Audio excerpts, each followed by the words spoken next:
La théologie naturelle est l'étude de Dieu par l'observation de la nature. Elle se distingue de la théologie surnaturelle ou révélée, qui est fondée sur la révélation naturelle. L'observation de la nature étant une activité intellectuelle, la théologie naturelle cherche à connaître Dieu par la philosophie et le raisonnement humain. L'examen de la structure et du fonctionnement d'un muflier en fleurs permet raisonnablement de conclure que le Dieu qui l'a créé est puissant et sage. C'est ce qu'on appelle la théologie naturelle. L'examen du sens et du contexte de Jean 3,16 permet raisonnablement de conclure que Dieu est riche en bonté et plein d'amour. Ici, il s'agit de la théologie révélée.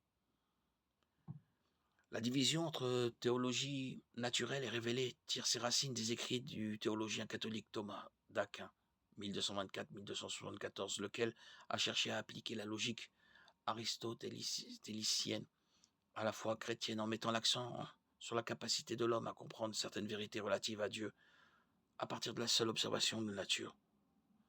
Thomas d'Aquin maintenait cependant la subordination de la raison humaine à la révélation divine transmise par l'Église.